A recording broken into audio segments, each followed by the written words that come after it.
Welcome back to my channel. ಹೊಸದಾಗಿ channel ನೋಡ್ತಾ ಇದ್ದರೆ ಸಬ್ಸ್ಕ್ರೈಬ್ ಮಾಡಿಕೊಂಡು ಸಪೋರ್ಟ್ ಮಾಡಿ. ವಾರಾಹಿ ದೇವಿಯ ಆಶೀರ್ವಾದ ಎಲ್ಲರ ಮೇಲೂ ಇರಲಿ ಅಂತ ವಿಡಿಯೋ ಪ್ರಾರಂಭ ಮಾಡ್ತಾ ಇದ್ದೀನಿ. ಸ್ನೇಹಿತರೆ, ಮಂಗಳವಾರಕ್ಕೆ ತುಂಬ ವಿಶೇಷತೆ ಇರುತ್ತೆ. ಕುಜನಿಗೆ ಸಂಬಂಧಪಟ್ಟಂಥ ವಾರ ಇದಾಗಿರೋದ್ರಿಂದ ತುಂಬ ಜನಕ್ಕೆ ಈ ಟ್ರಿಕ್ಸ್ ಗೊತ್ತಿರೋದಿಲ್ಲ. ಎಷ್ಟೋ ತಾಪತ್ರೆಗಳನ್ನು ಪಡ್ತಾ ಇರ್ತಾರೆ. ಅಂದರೆ ಸಾಲಕ್ಕೆ ಗುರಿಯಾಗಿರಬಹುದು, ಮನೆ ಕಟ್ಟುವಂಥ ಆಲೋಚನೆ ಇದ್ದರೂ ಎಷ್ಟೋ ವರ್ಷಗಳಿಂದ ಪ್ರಾರಂಭ ಮಾಡಿರ್ತಾರೆ, ಕಂಪ್ಲೀಟೇ ಆಗಿರೋದಿಲ್ಲ.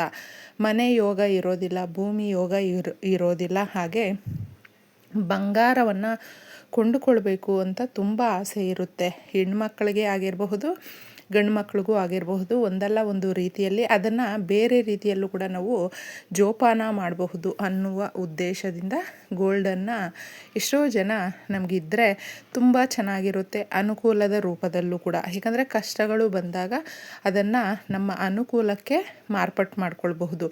ಇಷ್ಟೆಲ್ಲ ಲಾಭಗಳು ಇರೋದನ್ನು ನಾವು ಯಾವ ದಿನ ಈ ಸಣ್ಣ ಕೆಲಸಗಳನ್ನು ಮಾಡಿಕೊಂಡ್ರೆ ದೊಡ್ಡ ದೊಡ್ಡ ಕೋರಿಕೆಗಳು ನೆರವೇರುತ್ತೆ ಅನ್ನುವಂಥದ್ದನ್ನು ಮೊದಲು ನಾವು ತಿಳ್ಕೊಂಡ್ಬಿಟ್ರೆ ನಿಜವಾಗ್ಲೂ ಅರ್ಧ ಸಮಸ್ಯೆಗಳನ್ನು ಪಾರು ಮಾಡಿಕೊಳ್ಬಹುದು. ಈ ಪರಿಹಾರ ಬಂದು ಮಂಗಳವಾರದ ರಾತ್ರಿಗಳಲ್ಲಿ ಮಾಡಿಕೊಳ್ಬೇಕು.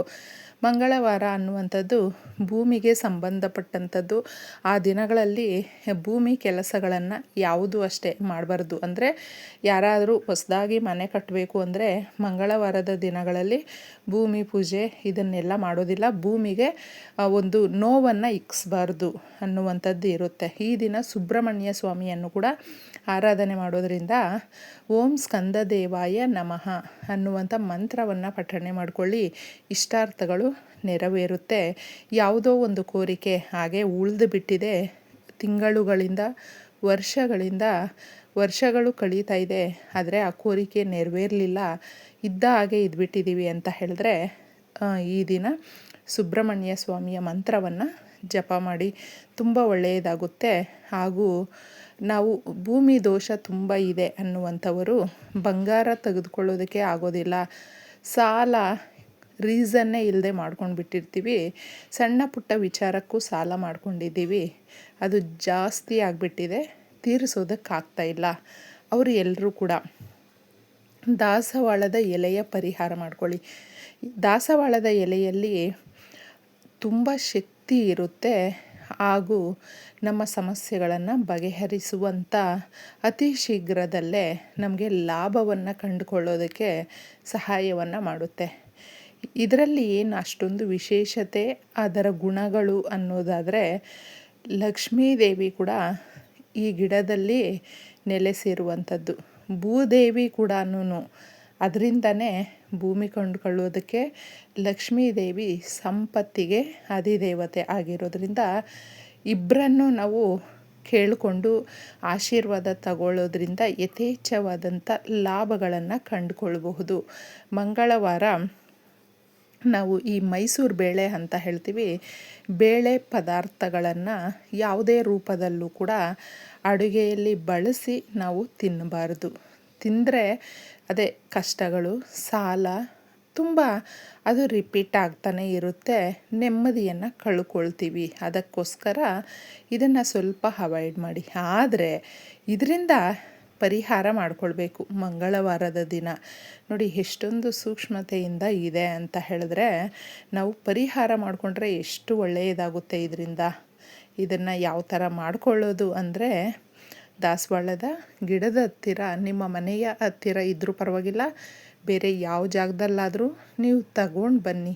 ಎಲೆಯನ್ನು ಕೇಳಿಕೊಂಡು ಗಿಡಕ್ಕೆ ನಮಸ್ಕಾರ ಮಾಡಿ ಮನಸ್ಸಲ್ಲೇ ಪ್ರಕೃತಿ ಮಾತೆ, ನಿನ್ನನ್ನು ಕೇಳಿ ಪಡೀತಾ ಇದ್ದೀನಿ, ನನ್ನ ಸಮಸ್ಯೆಗಳಿಗಾಗಿ ನೀನು ಒಂದು ಎಲೆಯನ್ನು ಕೊಡು ಅಂತ ಕೇಳಿಕೊಂಡು ತದನಂತರ ಇದನ್ನು ತಗೊಂಡು ಬನ್ನಿ. ಸ್ನೇಹಿತರೆ, ಪ್ರಕೃತಿ ಮನುಷ್ಯನಿಗೆ ಯಾವಾಗಲೂ ಒಳ್ಳೆಯದನ್ನು ಬಯಸುತ್ತೆ. ಆದರೆ ನಾವು ಸ್ವಾರ್ಥಕ್ಕಾಗಿ ತಗೊಳ್ಳೋದ್ರಿಂದ ಅಟ್ಲೀಸ್ಟ್ ಒಂದು ಕೃತಜ್ಞತೆ ನಾವು ತಿಳಿಸಿ ತಗೊಂಡು ಬರೋದ್ರಿಂದ ಲಕ್ಷ್ಮೀದೇವಿ ಪ್ರಸನ್ನಗೊಳ್ತಾಳೆ, ಭೂದೇವಿ ಆಶೀರ್ವಾದ ಮಾಡ್ತಾಳೆ. ಅದಕ್ಕೋಸ್ಕರ ಚೆನ್ನಾಗಿರುವಂಥ ಒಂದು ಎಲೆಯನ್ನು ತಗೊಂಡು ಬಂದು ಈ ಪರಿಹಾರವನ್ನು ಮಂಗಳವಾರದ ರಾತ್ರಿಗಳಲ್ಲಿ ಮಾಡಿಕೊಂಡ್ರೆ ಬಹಳ ಲಾಭವನ್ನು ಕಂಡುಕೊಳ್ಬಹುದು. ಈಗ ನಾನು ತಿಳಿಸುವಂಥ ಈ ಮೈಸೂರು ಬೇಳೆ ಇರುತ್ತೆ ನೋಡಿ, ಅದನ್ನು ಎಲೆ ಚಿಕ್ಕದಾಗೆ ಇರುತ್ತೆ, ಜಾಸ್ತಿ ಕೂಡ ಇಡಿಸೋದಿಲ್ಲ. ಒಂದು ಪ್ಲೇಟಲ್ಲೇ ಇಟ್ಬಿಟ್ಟಿದ್ದೆ. ಈ ಎಲೆಯ ಮೇಲೆ ನೀವು ಎಷ್ಟು ಹಿಡಿಯುತ್ತೋ ಅಷ್ಟನ್ನು ಮೈಸೂರು ಬೇಳೆ ಹಾಕಬೇಕು. ಈ ಬೇಳೆ ಬಂದು ಕುಜನಿಗೆ ತುಂಬ ಇಷ್ಟವಾಗಿರುವಂಥದ್ದು. ಈ ರೀತಿ ನಾವು ಮಾಡಿದಾಗ ಕುಜನು ನಮಗೆ ಭೂಮಿ ತಗೊಳ್ಳೋದಕ್ಕೆ, ಒಡವೆ ತಗೊಳ್ಳೋದಕ್ಕೆ, ಸಾಲಗಳ ದೋಷ ಇದ್ದರೆ ನಿವಾರಣೆ ಮಾಡೋದಕ್ಕೆ ಸಹಾಯವನ್ನು ಮಾಡ್ತಾನೆ. ಅದಕ್ಕೋಸ್ಕರ ಈ ವಸ್ತುಗಳನ್ನು ಇದರೆಲ್ಲ ಹಾಕಿ ನೀವು ಒಂದು ತುಂಡು ಬೆಲ್ಲವನ್ನು ಇಡಿ. ಬೆಲ್ಲ ಬಂದು ಪರಿಶುದ್ಧವಾಗಿರುವಂಥದ್ದು, ಗುರುವಿನ ಸಂಕೇತ. ಗುರುವಿನ ಆಶೀರ್ವಾದ ಇದ್ದರೆ ಯಥೇಚ್ಛವಾದಂಥ ಲಾಭವನ್ನು ನೋಡಬಹುದು. ಒಡವೆಗಳನ್ನು ತಗೊಳ್ಬಹುದು, ಬಂಗಾರವನ್ನು ತಗೊಳ್ಬಹುದು, ಭೂಮಿಯನ್ನು ಕೊಂಡುಕೊಳ್ಬಹುದು. ಅದಕ್ಕಾಗಿ ಇಷ್ಟನ್ನು ನೀವು ಇಟ್ಟು ಕೇಳ್ಕೊಳ್ಳಿ, ಸಂಕಲ್ಪ ಮಾಡಿಕೊಂಡು ಸಮಸ್ಯೆಗಳು ಈ ರೀತಿ ಇದೆ, ನಮ್ಮ ಕೋರಿಕೆಗಳನ್ನು ನೆರವೇರಿಸು ತಾಯಿ ಅಂತಂದ್ಬಿಟ್ಟು ಕೇಳಿಕೊಂಡು ರಾತ್ರಿ ಪೂರ್ತಿ ಇದನ್ನು ನೀವು ಪ್ಲೇಟಲ್ಲೇ ಬಿಟ್ಟುಬಿಡಿ.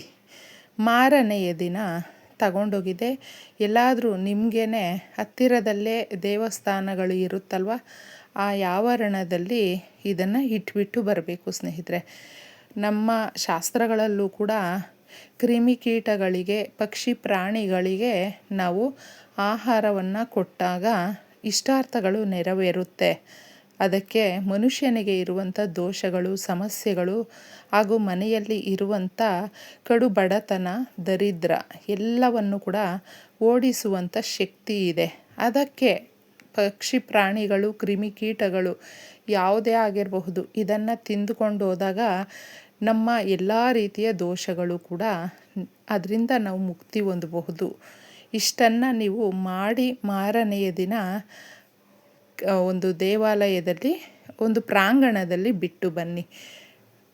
ಆಗ ನೋಡಿ ಎಷ್ಟೆಲ್ಲ ಬದಲಾವಣೆ ಆಗುತ್ತೆ ಅಂತಂದ್ಬಿಟ್ಟು ಈ ರೀತಿ ಕೆಲವು ಮಂಗಳವಾರಗಳು ಮಾಡಿಕೊಳ್ಬೇಕು. ಒಂದು ಮಂಗಳವಾರ ಮಾಡಿದ್ರೆ ಆಗೋದಿಲ್ಲ.